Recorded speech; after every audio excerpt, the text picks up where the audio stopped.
அங்க நேட்ரனி ஐலாண்டுன்னு ஒரு இடன் ஜெம் இருக்கு. அதுதான் டைவிங் லவர்ஸோட ஸ்வர்க்கம் மற்றும் கர்நாடகாவோட அண்டர் வாட்டர் பாரடைஸ்னு சொன்னா அது மிகையே ஆகாது.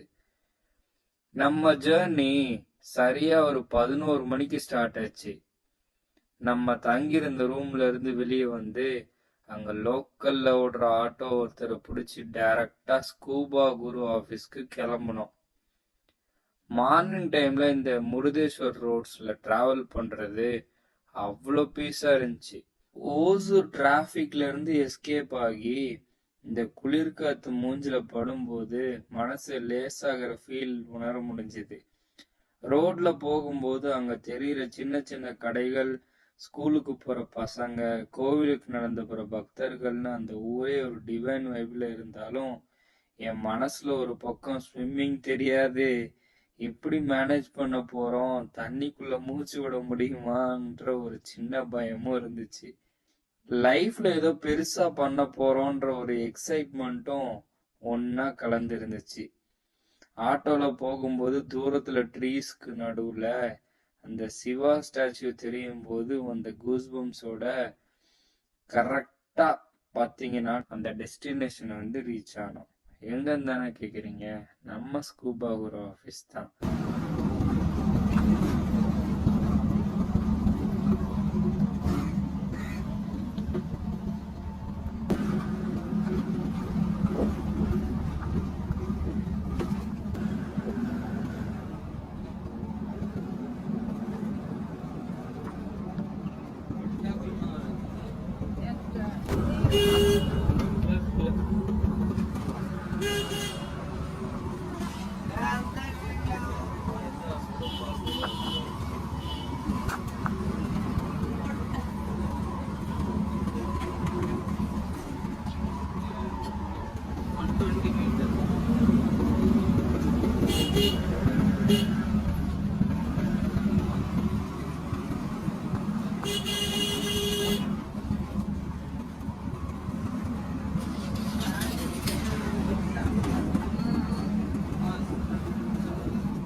ஆபீஸ் உள்ள போன உடனே அங்க இருக்கிற ஸ்டாஃப்ஸ்லாம் ரொம்ப ஃப்ரெண்ட்லியா வெல்கம் பண்ணாங்க.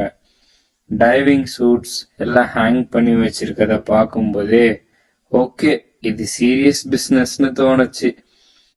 ஹாய் கைஸ், இப்போ என் சைட்ல பாத்தீங்கன்னா சிவன் இருக்கிறாரு. அப்ப நம்ம எங்க வந்திருக்கோம் நீங்களே கண்டுபிடிச்சிருப்பீங்க. ஆமாங்க, முருடேஸ்வர் தான் வந்திருக்கோம். முருடேஸ்வருக்கு வந்துட்டு ஸ்கூபா டைவிங் பண்ணலன்னா நல்லா இருக்காது. ஸோ நான் என்னோட ஸ்கூபா டைவிங் ஃபீல் எக்ஸ்பீரியன்ஸ் பண்றதுக்காக நான் சர்ச் பண்ணி ஃபைனலைஸ் பண்ண இடம் பாத்தீங்கன்னா ஸ்கூபா குரு. ஸோ இப்போ நம்ம ஸ்கூபா டைவிங் பண்ண போறோம். என் கூட ஸ்டே டியூன்டா இருங்க. எப்படி இருந்துச்சு நான் வீடியோ லாஸ்ட்ல சொல்றேன். முதல்ல மேஜிக் ரெஜிஸ்ட்ரேஷன் ஃபார்ம்ஸ் ஃபில் பண்ணணும். இத சும்மா பேருக்காக இல்ல, ரொம்ப முக்கியமான மெடிக்கல் டிக்ளரேஷன் சொன்னாங்க. Asthma, heart problem, sinus issues ஏதாவது இருந்தா டைவிங் பண்ணக்கூடாதான். ஸோ சேஃப்டிக்கு அவங்க இவ்வளோ இம்பார்ட்டன்ஸ் தராங்க. அதுக்கப்புறம் அவங்க நமக்கு சைஸ்க்கு ஏத்த மாதிரி வெட் சூட் கொடுப்பாங்க. அந்த சூட் போடுறதே ஒரு தனி டாஸ்க் தான். ரொம்ப டைட்டா இருக்கும். ஆனா அதுதான் தண்ணிக்குள்ள நம்ம பாடி ஹீட்டை வெளியே விடாம ப்ரொடெக்ட் பண்ணும். சூட் போட்ட உடனே நம்ம பாடி லாங்குவேஜே மாறிடும். ஒரு ப்ரொஃபஷனல் டைவர் ஃபீல் வரும். அங்க மெயினான விஷயம் ட்ரைனிங் தான். தண்ணிக்குள்ள மூக்கு ஃபுல்லா மாஸ்குள்ள கவர் ஆகியிருக்கும். ஸோ நம்ம மூளையை மாத்தி யோசிக்க வைக்கணும். அதாவது மூக்கு வழியா இல்லாம எப்படி வாயால மூச்சு விட்டுறதுன்னு பிராக்டிஸ் பண்ணணும். இது ஸ்டார்டிங்ல கொஞ்சம் கஷ்டமா தொண்டை காயிற மாதிரி இருக்கும். ஆனா இன்ஸ்ட்ரக்டர் ரிலாக்ஸ் பிரீத் நார்மல்னு சொல்லி தருவாரு. அது மட்டும் இல்லாம தண்ணிக்குள்ள பேச முடியாது. ஸோ சைன் லாங்குவேஜ் ரொம்ப முக்கியம். தம்ப நான் மேல போலாம், தம் டவுன் நான் கீழே போலாம், ஹேண்ட் ஷேக் பண்ணா ஏதோ ப்ராப்ளம்னு அர்த்தம். ஓகே சிம்பிள் காட்டினா ஐ எம் ஃபைன்னு அர்த்தம். இப்போ நம்ம ஸ்கூபா டைவிங்கோட நம்மளுக்கு இந்த ஸ்நாக்ஸையும் கொடுத்துருக்குறாங்க. பட் இது எப்போ சாப்பிடுவோம் எப்படி சாப்பிடுவோம்னு தெரியல. எனக்கும் இது ஃபர்ஸ்ட் டைமான எக்ஸ்பீரியன்ஸாக இருக்கு. வீடியோவை ஃபுல்லாக பாருங்க, என்னென்ன ஆச்சுன்றதை நான் லாஸ்ட் வரைக்கும் சொல்கிறேன். So stay with me, stay tune guys. லாஸ்ட்டாக நம்ம சீக்கு வந்தாச்சு. முருடேஸ்வரம் அங்கே பார்ப்பீங்க, உங்களுக்கே தெரியும். நம்ம டைவ் பண்ண போட்டும் ரெடியாக இருக்கு. இப்போ காமனாக பார்த்தீங்கன்னா நான் டைவ் பண்ணுறதெல்லாம் பெரிய விஷயமே கிடையாது என்னோட ஏஜுக்கு. பட் என் கூட சேர்ந்து இன்னொருத்தரும் டைவ் பண்ண போகிறாங்க. அது யாருன்னா எங்கள் அத்தக்காரோ, the iron lady. She is waiting. Rocking.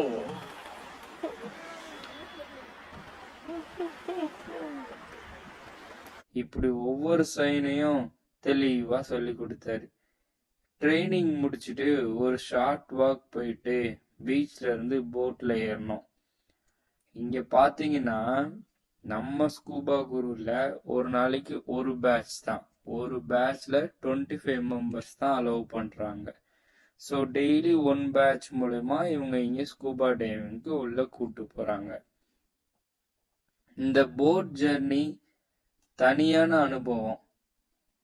Engine start ஆகி போட் ஸ்பீடு எடுக்கும்போது கடலில் நம்ம மூஞ்சில ஸ்பிளாஷிங் படும். லேண்ட்ல இருந்து கொஞ்சம் தூரம் போனதும் திரும்பி பார்த்தா வாவ், அந்த சிவா ஸ்டாச்சு கடல் நடுவில் இருந்து பார்க்கும்போது இன்னும் பிரம்மாண்டமா மெஜஸ்டிக்கா தெரிஞ்சிச்சு. கோபுரம், சில மலை எல்லாம் ஒரே ஃப்ரேம்ல தெரியும் போது மெய் சிலிக்க வைக்கும். அங்க ப்ரோட்ல இருக்கிறவங்க கூட சேர்ந்து அதுக்கு மேல சரி ஃபன்னா இருந்துச்சு. நீங்களே பாப்பீங்க வீடியோல.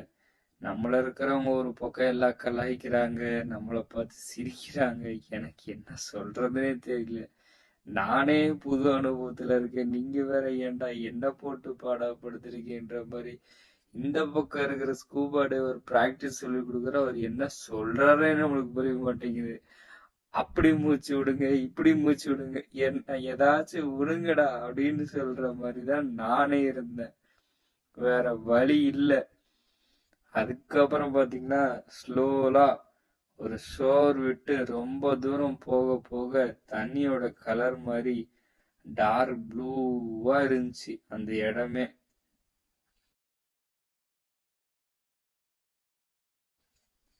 சுத்தி வெறும் நீல கடல், வேற எதுவுமே இல்லை.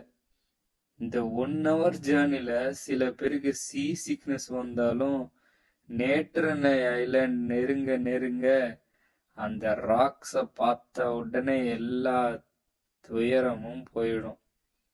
நேற்றனை ஐலாண்ட்ஸ் கிட்ட போன உடனே தண்ணி அவ்வளோ கிளியரா இருந்துச்சு. போட் மேல இருந்தே கீழே ஸ்விம்மிங் பண்ற ஃபிஷஸ், ராக்ஸ் எல்லாம் தெரியும். அவ்வளோ அளவுக்கு கிளாரிட்டி இருக்கும். இப்போதான் அசலான மெயின் பிக்சர் ஸ்டார்ட் ஆகுது. நம்ம பேக்ல ஒரு ஹெவி ஆக்சிஜன் சிலிண்டர் மாட்டுவாங்க. அது கிட்டத்தட்ட 10 to 15 கிலோ இருக்கும். நம்ம வீட்டுல சிலிண்டர் எடுத்துட்டு வந்து மாட்ட சொன்னாலே அது நம்மளுக்கு அவ்வளோ கஷ்டமா இருக்கும். ஆனா தண்ணிக்குள்ள அவ்வளவு பெரிய வெயிட்டை எப்படி தாங்கிட்டு போறதுன்னு தெரியாது. ஆனா என்னன்னா தண்ணிக்குள்ள எவ்வளவு வெயிட்னாலும் அது நம்மள இழுத்துட்டு கீழே தான் போகும். அதனால அந்த வெயிட் நம்ம மாட்டிக்கிறது தெரியல. வெயிட்ஸ்ல வெயிட்ஸை கட்டி மாஸ்க் போட்டுட்டு இன்ஸ்ட்ரக்டர் கூட போட் எஜ்ல உட்காந்து 1 2 3 சொல்லிட்டு இருக்காங்க. சின்ன வயசுல கேட்டது 1 2 3. அவர் 1 2 3 சொல்லிட்டு இருக்கும்போது என்ன தள்ள நீங்களே பாப்பீங்க. டம்முன்னு தண்ணிக்குள்ள குடிக்க வேண்டியதுதான். முதல் 10 செகண்ட் ஆனஸ்ட்லி சொல்றேன், கொஞ்சம் பேனிக் ஆச்சு.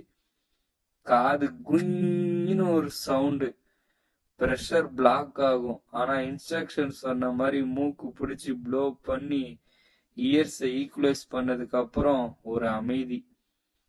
சுத்தி பார்த்தா ஆஹா, அது வேற உலகம். மேல எல்லாம் என்னை பார்த்து சிரிக்கிற அந்த சத்தம் இருக்கே அப்படின்ற. ஆனா உள்ள இருக்கிற என்னோட நிலைமை தான் தெரியும். டிஸ்கவரி சேனல்ல இவ்வளவு நாள் டிவில பார்த்த விஷயம் இப்ப நம்ம கண்ணு முன்னாடியே நடக்கும். கலர் கலரா மீன்கள், எல்லோ ப்ளூ ஸ்ட்ரைப்ஸ் போட்ட மீன்கள் எல்லாம் நம்ம கிட்டயே பயம் இல்லாம வந்து விளையாடும்.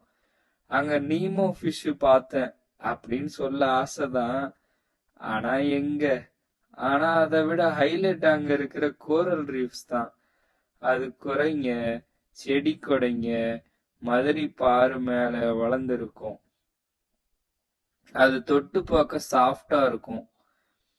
சூரியனோட வெளிச்சம் தண்ணிக்குள்ள ஊடுருவி வரும். அப்போ அந்த விஷுவல்ஸ் வேற லெவல்ல இருந்துச்சுங்க. இன்ஸ்ட்ரக்டர் நம்ம டேங்க பிடிச்சி கூட்டிட்டு போறதால ஸ்விம்மிங் தெரியணும்னு அவசியமே இல்லை. கை காலை ஆட்டாம வெறும் அந்த வெயிட்லெஸ் ஃபீல்ல என்ஜாய் பண்ணா போதும். நம்ம ஏதோ ஸ்பேஸ்ல மிதக்கிற மாதிரி ஒரு உணர்வு. மூச்சு விடுற சத்தம் இஸ்ன்னு கேக்கும். அதை தவிர வேற எந்த நாய்ஸும் இல்ல. அவ்வளோ பீஸ். கிட்டத்தட்ட 30 to 40 மினிட்ஸ் உள்ள இருந்தோம். ஆனா நேரம் போனதே தெரியல. மேல வந்து போட்ல ஏறினதும் முதல் வேலை மாஸ்க கழட்டிட்டு பெரும் மூச்சு விட்டதுதான். முன்னாடி இருந்து பயம் போய் இப்போ முகத்துல ஒரு பெரிய ஸ்மைலன் வெற்றி பெருமிதம். அது எப்படி இருக்கும்? அந்த பெருமிதமா ஒரு ஃபேஸ் ரியாக்ஷன் இருந்துச்சு பாருங்க. அது இப்ப நினைச்சாலும் சொல்லிக்க முடியாது. போட்ல ரிட்டர்ன் வரும்போது அவங்க ஸ்நாக்ஸ் கொடுப்பாங்க. அது அமிர்தம் மாதிரி இருக்கும். இந்த மொத்த எக்ஸ்பீரியன்ஸ்க்கும் அரௌண்ட் 3500 rupees செலவாகும். ஆனா மெமரிஸ்க்கு பஞ்சமே இல்லை. உங்க மைண்ட் ஃபுல்லா ஸ்ட்ரெஸ் ஃப்ரீ ஆகிடும். ஒரு புது மனுஷனா வெளியே வருவீங்க. ஸோ முருதேஸ்வர் வந்தா கோவில் தரிசனம் முடிச்சுட்டு கண்டிப்பா ஒரு நாள் ஒதுக்கி இந்த ஸ்கூபா குரு அண்டர் வாட்டர் மேஜிக் லைஃப்ல ஒரு வாட்டியாவது அனுபவிக்க ட்ரை பண்ணுங்க. இது வெறும் அட்வென்ச்சர் இல்லை, இது ஒரு life changing experience.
Hi auntie, where are you from? Did you come for boat riding?